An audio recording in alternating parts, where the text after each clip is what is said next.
सोचो, एक ऐसा आदमी जो खुद को इंसान नहीं बल्कि द बीस्ट 666 कहता हो। एक ऐसा इंसान जिसका मानना था कि दुनिया के सारे रूल्स झूठ है और जो चाहो वही करो, चाहे उसके लिए तुम्हें अंधेरों में ही क्यों न रहना पड़े। एलिस्टर क्रोले हिस्ट्री का सबसे ज़्यादा डरावना, कंट्रोवर्शियल और मिसअंडरस्टूड नाम है। कुछ लोग उसे महान फिलोसोफर कहते हैं, कुछ उसे शैतान का पुजारी। लेकिन जो बात सबसे ज़्यादा खौफनाक है वो ये है, क्रोले की सोच आज भी जिंदा है। उसकी लिखी हुई लाइंस, उसके रिचुअल्स और उसकी फिलोसफी सब आज भी लोगों को खींचती है। सवाल ये नहीं है कि क्रोले कौन था, सवाल ये है कि वो इतना डेंजरस क्यों था। एलिस्टर क्रोले का जन्म 1875 में इंग्लैंड में हुआ, एक बहुत ही स्ट्रिक्ट क्रिश्चियन फैमिली में। उसके माँ बाप इतने रिलीजियस थे कि हर चीज़ों को पाप मानते थे, म्यूजिक, हंसी मजाक, सब कुछ। बचपन में ही उसके दिमाग में ये बात भर दी गई कि दुनिया बुरी है और भगवान हमेशा गुस्से में रहते हैं। जब उसके पिता की अचानक मौत हुई तो क्रोले के अंदर कुछ टूट गया। उसने क्रिश्चियनिटी को ही अपना दुश्मन मान लिया। उसने कहा, अगर भगवान इतने ही शक्तिशाली है तो उसने मेरे पिता को क्यों छीन लिया। यही से उसका रुख धर्म से हटकर ऑकल्ट, फॉरबिडन नॉलेज और डार्क प्रैक्टिसेस की तरफ मुड़ गया। कॉलेज के टाइम उसने सीक्रेट सोसाइटीज ज्वाइन की, जहां लोग मंत्र, रिचुअल्स और स्पिरिट्स के बारे में बात करते थे।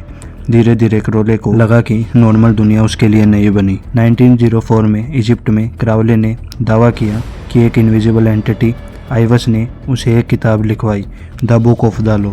इसी किताब से उसकी फिलोसफी पैदा हुई, थैलेमा।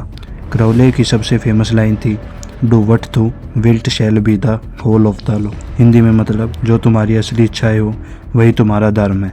दूसरी लाइन थी, love is the law, love under will.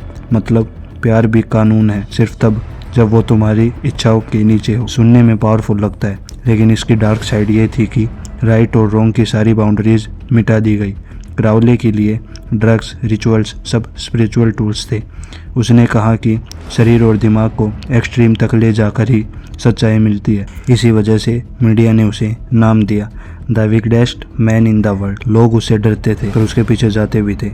Italy में क्राउले ने अबे ऑफ थैलेमा नाम का एक सेंटर बनाया, जहाँ रूल्स नहीं थे, सिर्फ उसकी फिलोसफी थी। वहाँ लोग रिचुअल्स करते थे, ड्रग्स यूज करते थे, नॉर्मल सोसाइटी के सारे लॉस तोड़ दिए जाते थे। एक दिन एक फॉलोवर की मिस्टीरियस डेथ हो गई, जिसके बाद इटालियन गवर्नमेंट ने क्राउले को कंट्री से बाहर निकाल दिया। यही से उसकी ज़िंदगी डाउन हिल चली गई। पैसा ख़त्म होने लगा, फॉलोवर छूट गए, ड्रग्स की आदत बढ़ती गई।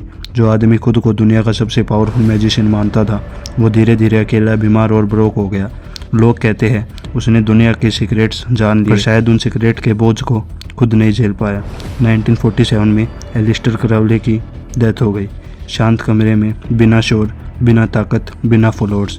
जो आदमी खुद को द बीस्ट कहता था, वो आखिर में सिर्फ एक कमज़ोर इंसान बनकर रह गया। आज भी उसकी बुक्स पढ़ी जाती है, उसकी लाइंस कोट होती है और उसका नाम पॉप कल्चर में जिंदा है।